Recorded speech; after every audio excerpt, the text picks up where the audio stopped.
Tonight on an all-new 2020, My Strange Affliction. This is something I can't talk about. Open! He's bent his way into Hollywood blockbusters. But what does the so-called rubber boy have to do with this baby in the ER? As a kid, I had family members think maybe my father was hitting me, but that never happened. Can he solve the mystery for parents accused of harming their baby? Did you wonder for a second? Is there a secret? Fractured family. Plus, do these two women have sex on the brain, literally? She'd meet people and within seconds, she'd be offering them sex. You look like such a demure, sweet young baby. I mean, truly. A baffling mystery of how severe brain trauma and a car wreck put their sex drives in overdrive. It doesn't feel good. It doesn't feel healthy. Is it all in your mind? And so terrified of getting pregnant, she's willing to become a runaway bride. I just feel like I'm having a hard time breathing. What's the phobia that's so bad she could lose the love of her life? Why are you crying? I don't want to miss out on something that could be really special. Tonight, My Strange Affliction. Here now, Elizabeth Vargas and David Muir. Good evening. Tonight here, people who are so brave for letting us into their homes, sharing their stories, their strange afflictions that are so troubling they might not even tell their friends, but they are telling us tonight. And so we start right off with a husband and father who could be facing jail time right now because of a possible medical mystery. Or is it a mystery about a marriage? The question, how well does a wife really know her husband? Tonight, a family that got so many death threats they had to change their address. They are desperate for answers, and a doctor is going out on a limb with a possible solution. Here's Deborah Roberts.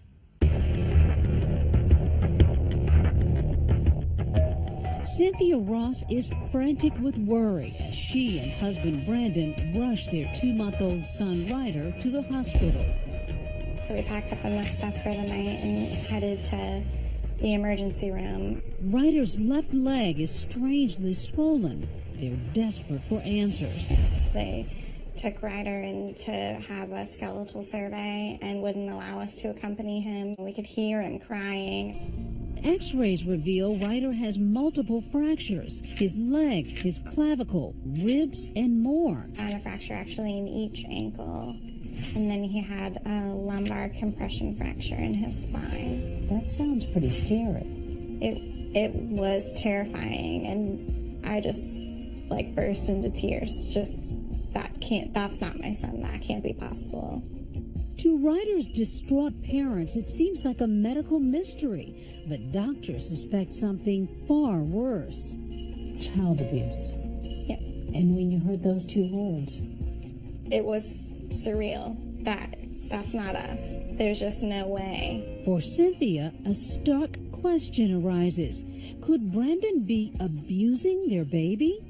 Did you wonder for a second? Is there a secret? Is there something I don't know? The child abuse pediatrician was like, these fractures are common. If your husband had done something like that, you probably wouldn't know. And I was like, well, is Brandon some person that I've never met? How could that happen under my nose? How indeed. Rewind a few months and the picture-perfect images tell a very different story. Precious babies, Rosalind and Ryder. The doting father. First kisses. Sweet moments. I am a mom. That's my identity. I love children. I love being pregnant. I love having babies. My imagination has us in a big farmhouse with kids everywhere. Probably maybe around 4. We can have as many babies as we can afford. That's basically what I want to tell her. Smart, practical. Yes, he is very practical. He's not as whimsical as I am. They'd married 3 years earlier. Brandon was 22, Cynthia 21. After Rosalind's birth, they moved back to Maine, where Cynthia's roots run as deep as the New England woods. And soon, another baby. Ryder is born at home.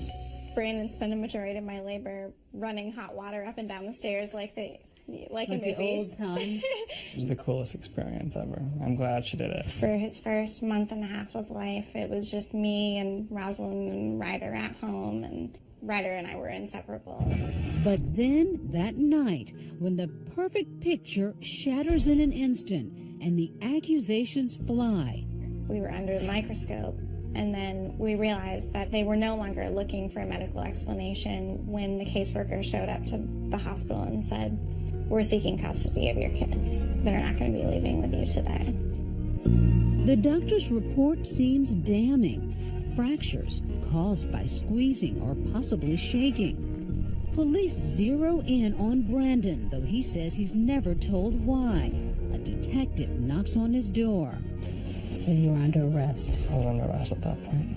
And the world just went dark and everything just changed. Now a man from Bath is behind bars accused of abusing his infant son. Brandon's now a suspected felon. His mugshot plastered on local TV and across Maine's papers. His wife makes a monumental decision. Knowing my husband and knowing the kind of father he is, it just didn't reconcile. It couldn't be child abuse. It isn't possible. There's not a bad bone in my husband's body. Dude, I want to ask you, Brandon, did you ever in any way harm yourself? No, absolutely not. Not Never. shaking him, not squeezing him Never. too hard? Never. We were so delicate with him, you know. He was, you know, he's a newborn, you know, you gotta be gentle with him. You know, we already have a 3-year-old, so we know how to handle babies. The young dad's indicted on 12 counts of child abuse, and a virtual wolf pack gathers, Cynthia says, as strangers post threats online. When Brandon's story was all over the internet, the comments range from "these people should die," "he'll get what he deserves in jail." Things become frightening after their home address appears online, forcing the couple to quickly move. With Brandon branded an abuser, authorities err on the side of caution, taking the kids from both parents, placing Rosalind and Ryder with Cynthia's father, a registered foster parent. To see her children, Cynthia often wakes up in the pre-dawn darkness. I'm just putting together some clothes for the weekend just so the kids have some stuff from home. So much of her time spent driving back and forth to get Rosalind and Ryder from her father's foster home. I'm hoping that the kids are up and ready to go, and I'm sure they'll be excited. They are, and soon are ready for a day of visitation with their mom and grandma. Okay, perfect. Yeah, kiss. Back home, Brandon's forced to view some of his son's milestone moments on his cell phone, like Ryder taking his first steps. In their new home, old family memories hang on the walls, a stark reminder that Rosalind and Ryder are forbidden to live with their parents. So they've never spent the night here? Never. Cynthia wants those bedtimes back, wants to clear her husband's name. When he was arrested, I started to take my vows extremely seriously. You know, there was no more space for doubt. He couldn't fight for himself. I needed to step up and be his voice and figure out what actually happened. She's now consumed with finding an answer. What else might have caused her baby's fractures? Late at night, Cynthia scours the web. I just started reading a lot of information about metabolic bone diseases and looking at Ryder's case and what I know about our family. It just wasn't adding up.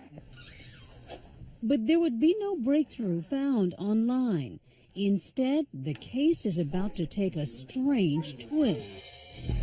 Could this man, a former circus performer and master of contortion, help solve the mystery of Ryder's fractures? I can dislocate both arms, both legs, turn my torso 180 degrees. When we come back,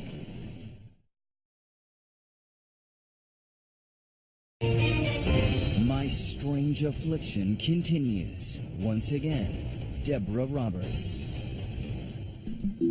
some call him a medical marvel, but Daniel Browning Smith calls himself Rubber Boy, a body-bending contortionist who twists into a human pretzel. I hold the Guinness World Record for the most flexible person on the planet. I'm a stunt man. I break my arms and legs in movies. Like Men in Black 2. I've been aliens in movies. That's Daniel in the green bodysuit, impossibly inside that box. And on TV shows like CSI Las Vegas. I was a serial killer named Squeagle, my favorite role I ever had. And HBO's Carnival. I was a contortionist in the sideshow. And that's him in this Coke Zero commercial, sipping a drink from a don't try this at home angle. How does he do it? It's a rare medical condition. I'm diagnosed with a disease called EDS. Ehlers-Danlos syndrome, a collagen disorder that can lead to loose and unstable joints, even startling bone dislocations. My ribs actually dislocate and poke out of my chest. I see completely how EDS could explain childhood injuries. EDS makes you bruise really, really easily. As a kid, I had family members think maybe my father was hitting me or something like that, but that never happened. Never happened, which is exactly what Cynthia Ross is telling authorities in Maine. She hasn't heard of Rubber Boy, but could his condition possibly offer an answer to her nightmare? Her baby Ryder injured, her husband Brandon accused. Instead, Cynthia's first ray of hope comes from her grandmother watching an episode of Katie Couric's talk show and seeing a couple with a story stunningly similar to Cynthia and Brandon's. We're here with Bria and Andrew Huber, who fell under a cloud of suspicion after their infant daughter Kenley suffered multiple unexplained bone fractures. The fractures discovered after Andrew was alone in the house changing 3-month-old Kenley's diaper. I lifted her right leg to start to clean, and there was a pop. She shrieked and cried, and I immediately pulled back and was shocked and didn't know what it was. He takes Kenley to the children's ER, and after a battery of x-rays, like Brandon Ross, Andrew is soon arrested and charged. Bria says police tell her husband's a secret abuser. They thought that he was so in love with me that he was jealous of the time that Kenley took from him. Therefore, he was taking it out on Kenley. Bria doesn't buy it. They hire a high-powered Texas lawyer, and Bria sets out to discover what might be wrong with their baby girl. Crisscrossing the country with Kenley, but finding no clear answers. You took Kenley to, I guess, 9 different doctors in 5 states, trying to get to the bottom of this. It was extremely frustrating. Obviously, I would fly across the country only to be told, "Are you sure your husband isn't abusing her?" Because that's what it looks like. Until she discovers Dr. Michael Hollick, a biochemist at Boston University School of Medicine. If you now clinically evaluate this infant, he offers a radical theory, one that makes him a kind of lone wolf in the medical community, that EDS, Daniel's rare condition, might cause not just joint dislocations, but fractures in the bodies of some children. How does it present?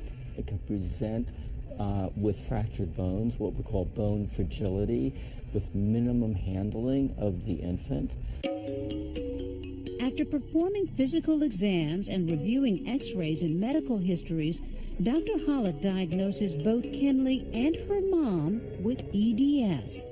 I got to see Kenley in my clinic, and there was no question, in my opinion, that she has classic EDS. That diagnosis finally helped sway prosecutors in Texas to dismiss abuse charges against Andrew, reuniting him with his young daughter. They knew they weren't going to win that case from a legal standpoint. They could not prove anything. So before you go taking children out of loving parents' homes and very closely ruining lives, It's a dangerous game to play. The Huber story is now a lifeline to Cynthia Ross, back in Maine, searching for answers about her son Ryder's multiple fractures. When she hears of Dr. Hollick, I just packed up my mom and my son and we drove down there to Boston, where Dr. Hollick agrees to review Ryder's case. So once you looked at all of these x-rays and all of his fractures, you concluded what? Well, I concluded that based on my physical exam of Ryder, that he has EDS, and the likelihood is that these multiple fractures could have been due to the underlying genetic disorder, EDS and bone fragility, and not due to child abuse. What did you think when you heard that? That family in Texas had the same diagnosis, and everything was dismissed, and they were able to be a family again. And I was just sure that we were just some formalities away from being whole again, and our kids could be home. But the state of Maine isn't swayed. Unlike prosecutors in Texas, the case against Brandon is going forward. Maine authorities declined to talk to 2020. It just seems like the medical evidence is being completely ignored. In fact, Dr. Hollick's theory has set off a firestorm in the medical community. One doctor we spoke with pointing out there's no published scientific evidence linking EDS to fractures in infants. Dr. Hollick admits he is breaking new ground. He says he plans to publish his findings soon. Do you worry that you could be wrong? That you could be sending a child back into the hands of abusive parents? I worry about this all the time, and I make it clear to the courts that I don't know the parents. And yet, I've seen over 1,000 of these patients, and even as adults, they're at extremely high risk for fracture with minimum trauma. So it's not a surprise to me that just typical normal handling of the infant can result in these fractures. But even with the EDS diagnosis, Brandon's still living under a cloud of suspicion, still separated from Ryder and Rosalind, while his wife refuses to give up, reaching out to other families familiar with their nightmare, including her new friend Bria Huber in Texas, who offers some hard-earned advice. Just cling on to the hope that the truth will eventually come out and that you will be redeemed. For us, that took 14 months, and hopefully for them, it won't take that long. Ryder's first year of life has mostly been spent away from you. And it's something that we'll never get back, all of his firsts. So when the children come home, it'll be like starting from square one. You say when they come home. Yeah. Well, as of tonight, Brandon is out on bail awaiting trial. So what do you think about the case? Let us know on Facebook, our Facebook page, and on Twitter. Use the hashtag ABC2020. Elizabeth and I will be right back. Next, how did a brain injury turn this demure, soft-spoken married woman into a woman on the prowl for men? It wasn't a come hither look, it was a come get it look. And will their marriage survive? It's hard to even imagine you doing all these things. When My Strange Affliction returns.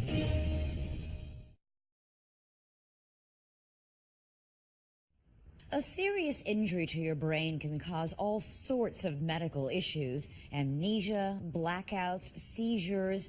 But this next strange affliction involves the libido.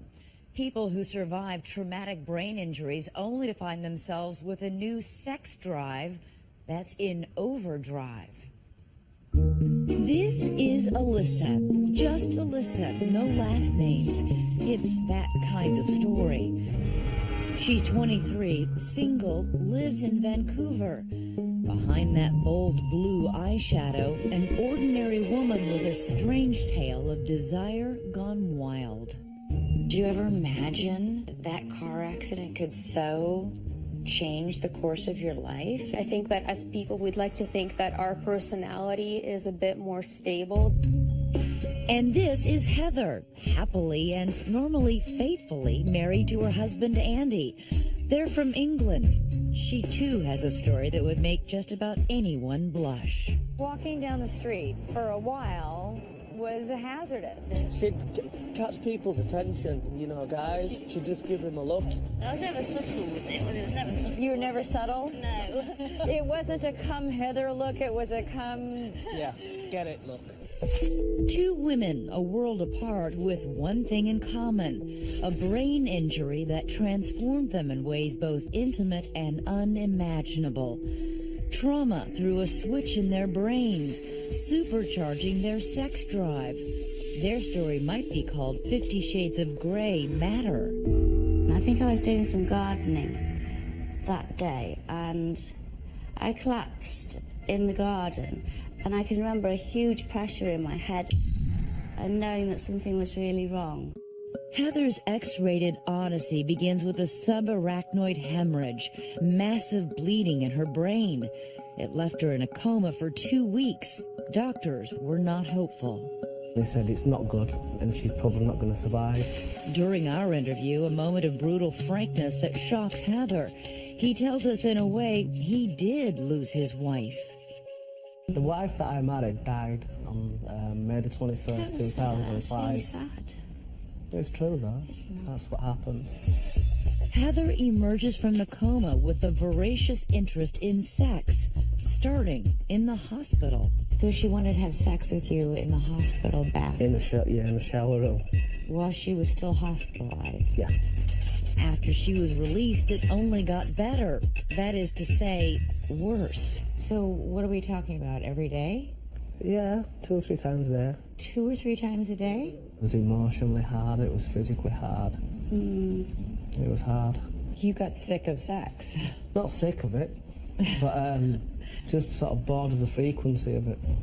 And then one day, as Andy watches, Heather crosses the street from their home to pick up a construction worker.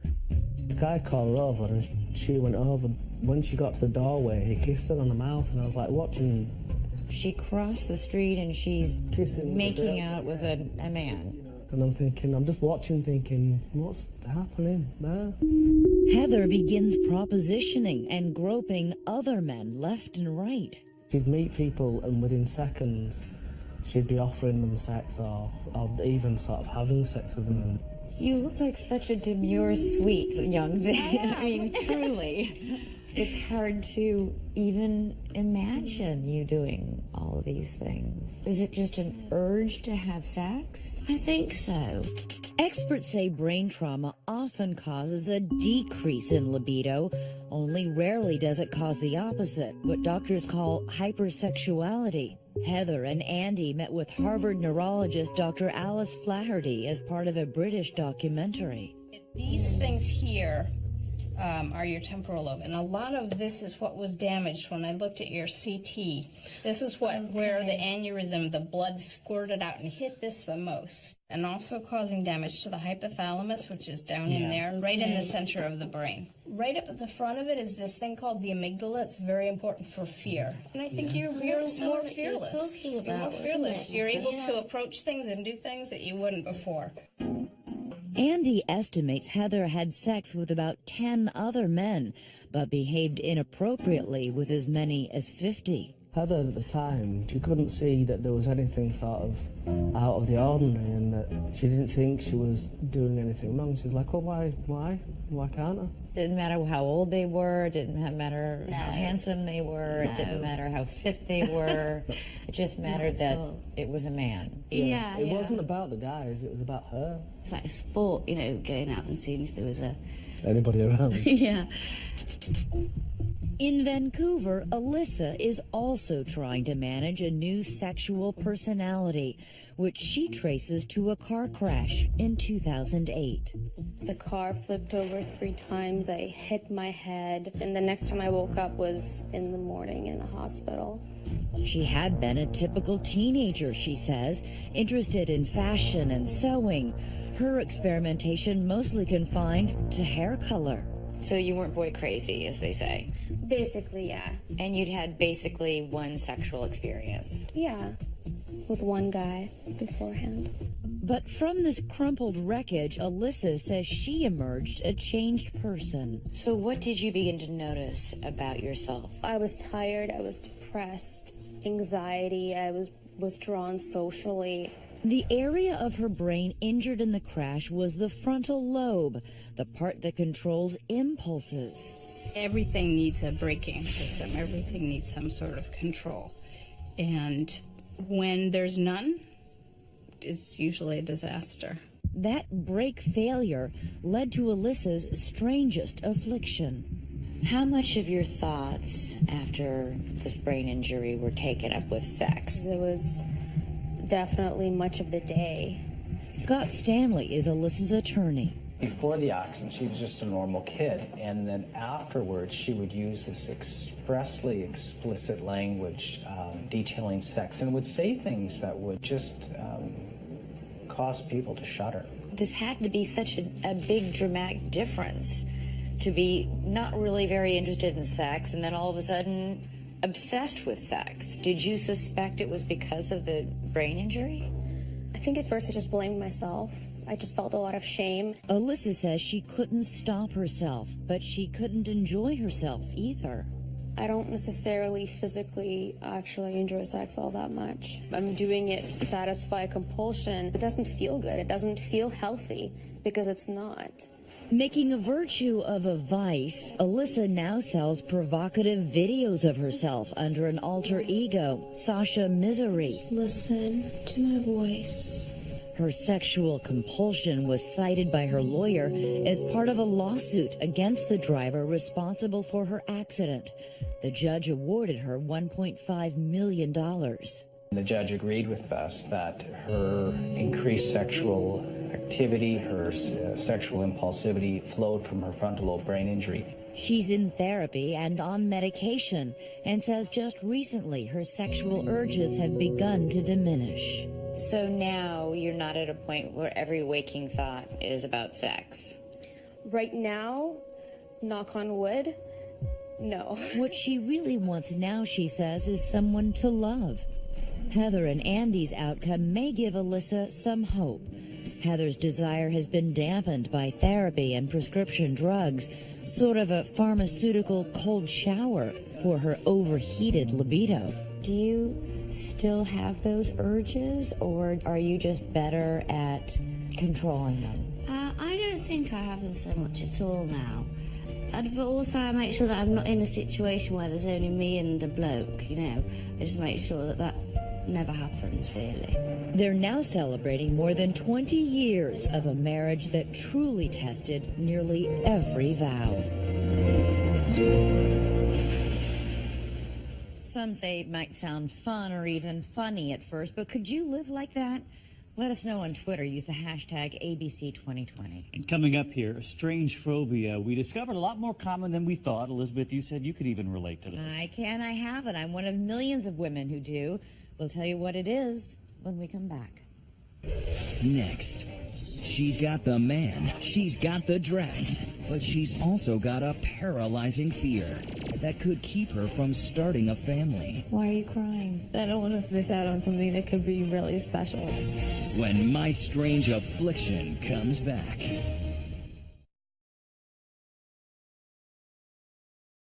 So many would ask, why would a young woman madly in love be terrified of getting married? It has nothing to do with pre-wedding jitters or changing her mind about her fiancé. She suffers from a phobia that affects millions of people in this country, almost all of them women. Until recently, many of those people suffered in silence because it was frankly embarrassing to admit. And I was one of them. To stand at the center of Jessica Mellon's world is to live in the heart of primal fear. Heart racing. You don't know why it's happening. Blood pressure rising. Really don't know how to stop it. Every sight and sound around her distorted by her terror. You feel like you're just going to snap and go nuts. Jessica is one of more than 40 million Americans who suffer from anxiety disorder. Its symptoms are all over YouTube. I can't stop hyperventilating. Intense panic attacks triggered by anything from driving a car to flying in a plane to riding in an elevator. Jessica is afraid of all of those things, but her most powerful phobia, the one that fills her with the most dread, is this. If someone was like, you can either be shot in the leg or you can throw up once, I would be like, yeah, just shoot me in the leg. I would really pick that. You would choose being shot in the leg. Absolutely. Jessica is intensely afraid of vomiting. To me, that's one of the worst things that could happen to me, if not the worst. It's called a metaphobia, and millions of people have it, including me. I've had it all my life. I would do anything for my 2 children. I would die for them. But if one of them vomits, I run. And it's very embarrassing to admit it. I thought I was crazy. I didn't know that there were other people like me suffering from this. I thought that... A lot of people like you. Jessica's entire life is choreographed around protecting herself against the possibility of throwing up, taking every precaution against catching the flu from coworkers. I would be like, are you sick? Is it a stomach thing? Is it something you ate? To the pharmacy in her purse, armoring her against throwing up. I do carry extra medication. Antacids, tummy drops, cough drops, hand sanitizer. To take one of these tablets twice a day, that's 2 days. Do you ever feel frustrated? Absolutely. That you're this out of control? The fear just engulfs and it swallows everything around you. Everything, even the lifelong dream she and her fiancé share. I've never been this scared in my entire life, I don't think. Jessica is so terrified of getting morning sickness, she's told the man she loves she won't get pregnant. And that's putting the most important relationship in her life at risk. You know how extreme that is, right? Yeah. To give up bringing your own baby or another life into this world simply because you're afraid you might have morning sickness and throw up. I know. Sorry. That's okay. Why are you crying? Because I don't want to feel that way, and I don't want to miss out on something that could be really special between the 2 of us because of my phobia. It's not fair to him either. But right now you simply can't. I can't. Marvin and Jessica met and fell in love while working at a restaurant they owned together in Philadelphia. We just automatically clicked right off the bat. Everything was going well until they started planning a wedding and a family. How fraught did your relationship get as a result? I told him that if he felt like he couldn't continue with this relationship because I might not be able to do this, that obviously I would be devastated, but I would have to let him go. I'm scared what it's like if I can't get to this point where I feel like I'm okay to get pregnant, like what that's going to mean for us in our relationship. Jess, it's not ideal, okay? But, neither are a lot of things in life. In the beginning, did you think it was funny? Are you kidding? I just thought that she essentially didn't care enough to try. And I'm like, you're not willing to even risk throwing up to have a kid with me? I mean, I took offense to it. And now, Jessica's phobia has gotten so extreme, she's begun researching hiring a surrogate to have their baby. And how much would this cost? How much do you... approximately. Between $40,000 and $90,000. $40,000 and $90,000? Yeah. Desperate to conquer her phobia, she chooses a radical path. The treatment we are allowed to tape is rarely shown on camera. Her doctor is Stephen Tsao. We have to be deliberate about let's confront this and let's really confront it. Dr. Tsao was talking about exposure therapy. He's throwing up into a toilet. The goal is to desensitize Jessica to her fears by directly confronting them. I feel like I can smell it Suddenly, her eyes fill with tears as a memory she's repressed surfaces. I think I'm starting to remember why I'm so scared of it, which is making me really upset. The last time I got sick when I was younger, I was throwing up so bad I couldn't breathe, and that was really scary. It's the first major step toward learning to control her phobia. You should be really proud of yourself. Thank you. Over the next 5 months, the attack is relentless and targeted. From pictures of people throwing up to eating food she thinks is unsafe and will make her sick. Time and again, he forces Jessica past her comfort zone. But with just weeks now until her wedding day, Jessica's still not sure whether she's ready to get married because she's still afraid of getting pregnant. I can't have a child until I feel better about this. I'm tempted to just make myself throw up. Jessica is horrified when Dr. Tsao asks her to do exactly that at their next session. Is it this one, or is there's a next one? Okay. Down this hall and into the claustrophobic confines of a tiny bathroom, Jessica is about to take a leap of faith. But after an hour and a half of tears and frustration, I can't do it. she may feel defeated, but the goal was never about actually throwing up. The goal is all of the anxiety that comes with throwing up. I want all of that. I know you're trying hard. You don't have to say. Marvin still hopes she will someday have his baby, but for now, he is willing to wait. The more and more I realize that she is actually like deathly afraid to throw up, the more it becomes like real for us, you know? The therapy has helped Jessica a little and helped Marvin understand a lot. And so the reward of those 5 brutal months came on a beautiful fall afternoon. Anxiety was only a brief guest at the wedding. What happened when you waited there in that gorgeous dress of yours? The anxiety started to climb. It started to increase because I was like, okay, my turn's coming up. My turn's coming up. My mom walked me down the aisle and I said, Mom, I'm having a panic attack. I'm like, I need a drink of water. And the woman at the venue was like, we don't have time. And I was like, I don't care. I'm not going to make it. What was happening? Was your heart pounding? Were you shaking? I felt like I was choking. Despite those moments of panic, Jessica was no runaway bride. I just have to keep trying my best. It was Marvin who was an emotional wreck at the altar. What has been joined here today, it's for me, and it's for him, and it's for us. I now pronounce you, but at the end of the day, it's for me. Husband and wife, Mr. and Mrs. Marvin and Jessica Graf. Next, from crazy fun Here we go. to just crazed with a medical mystery. I've tried everything, and nothing seems to stop it. Confessing her most private, lifelong secret to a camera. It feels like my fingers are magnets, and they're attracted to certain parts of my head. When My Strange Affliction returns.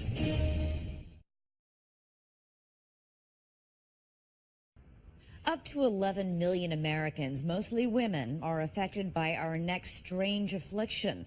But only one has had the courage to bear it all on camera and become an internet superstar doing it. Hello, everyone.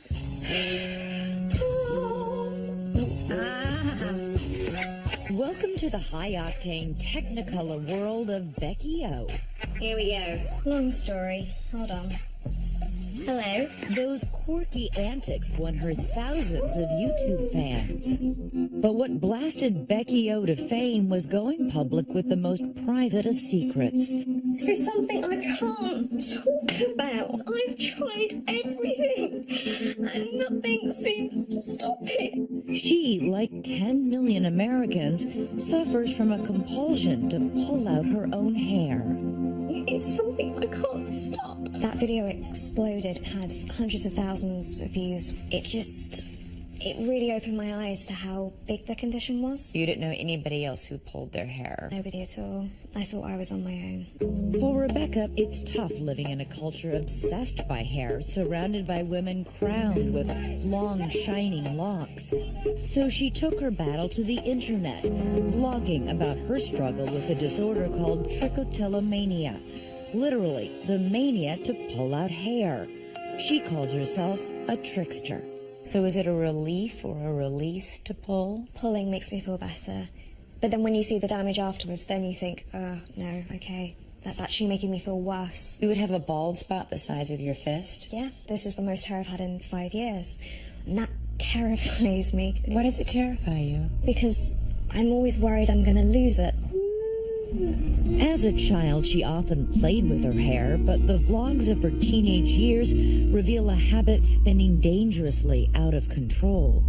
I can just pull out yanks of hair. I've got hair surrounding the keyboard, and it's...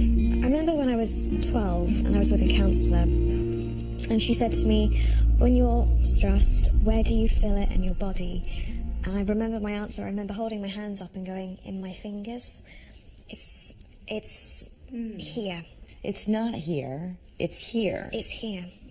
I want to do things with my hands. The most weirdest thing about pulling is it feels like my fingers are magnets and they're attracted to certain parts of my head. Nothing could keep Rebecca's fingers from pulling her hair, not tying her hair up in a turban, or greasing her eyelashes and eyebrows with Vaseline. Even the most extreme measures failed to help. I found just tying my hands to tables or chair legs or to my tummy when I was at school, it stopped me getting to the hair. So that you wouldn't reach up and pull your hair? You get to a point where you're just so desperate. That desperation was often driven by the hurtful comments from her peers at school. If I'd had the hair, if I didn't have this, then people wouldn't have treated me so badly. Worst of all was the criticism from friends and even family members, which she repeated in her vlogs. You'll never get a job looking like that. Don't you realise you're doing it to yourself? Looks like someone went too far with the tweezers. No one wants a bald girlfriend. There were a lot of really every single thing harsh comments. Tricksters receive such severe backlash. Why is that, do you think? I think people don't appreciate that you literally cannot stop. It's not even a choice. I can't leave it alone. It had been a 6-year roller coaster of frustration documented in this astonishing video diary. On the 3rd of February 2011, I decided to shave all my hair off. When I shaved my hair, I thought, right, that's it. The hair's gone. I'm not going to pull again. It's all good. But then I attacked my eyebrows, and they vanished within a week. I have always loved cameras. Oh, and the colour pink. Rebecca, now a superstar in the trickster community, caught the attention of Jillian Coursey. She was casting for a documentary on trichotillomania. What's the biggest misconception? That it's rare, that people who have trichotillomania are freaks. The people I've spoken to feel isolated or like outcasts, like they don't belong. Jillian's documentary, called Trickster, explored the destructive force of the disorder to both mind and body. Kind of feel like putting the wig back on. Unlike most tricksters in the documentary, Sophie Ehrman pulls hair not from her head, but from her body. The difference between me and a lot of people that just have trick, I'm digging under my skin. Sophie is a photographer and documented her struggle with trichotillomania in a series of disturbing photos. To her, each tiny hair in her leg is a monstrous flaw. What is this? This is literally how close I look at my body. Those are like hairs that are literally like growing. It's gross. I don't like the hair on my body, so... Any of it? No, none of it. I'd rather just be like a baby. So in this effort to get rid of these hairs you think you see growing, you're essentially gouging at your own skin and making it worse. So if you were to take your tights off for me today, where on your legs would you have Scars. Like everywhere. She showed me the raw wounds that force her to hide in tights and jeans, even on the hottest days of summer. See how like there are all these dots? Yeah. So those are the hairs. There must be a lot of people who cannot understand why you're doing this to yourself. Join the crowd. Like, I don't really know exactly what I'm doing to myself. I know that I'm doing it to relieve anxiety, but what made me choose to pull out my hair? I have no clue. The cause of trichotillomania is still a mystery, and doctors are still baffled about why it's primarily women who suffer from it. Sophie and Rebecca both doubt they will ever be pull-free. Do I want to stop? Absolutely. Can I? I don't know. Do you think you'll ever stop doing this pulling?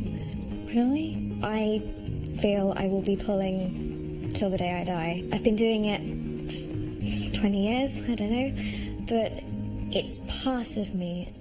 Rebecca may never have that long blonde hair that she dreams of, but she's learned to love what she does have, and for now, better control the urge to pull.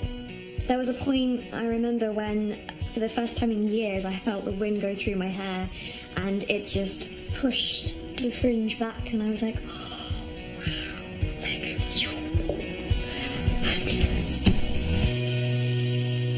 Before we go tonight, a sneak peek at an incredible Diane Sawyer special coming up next Wednesday, 10 p.m. Eastern. Diane takes the trip back to where the hills are alive with Julie Andrews, the 50th anniversary of the release of the movie The Sound of Music. You know this mountain, you know this song, and in 5 days, we take you on an amazing journey beginning right here on the famous hill at the foot of the Alps. Julie Andrews and Diane Sawyer travel to Austria to reveal the untold secrets of The Sound of Music. Are you ready? From what Julie was actually thinking in this romantic scene, to how the Von Trapps really escaped, not this way, but Diane discovered this way.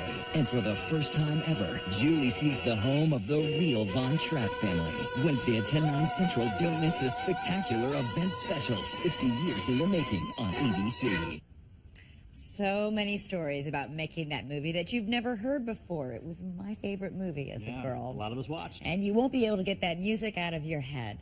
And tomorrow night, David and I will be back for a special 2020 Saturday at 8 p.m. Eastern on a different kind of road trip. Watch this one before you hit the highway again. I'm Elizabeth Vargas. And I'm David Muir from all of us here at ABC News in 2020. Thanks for watching, and Elizabeth and I will see you tomorrow night.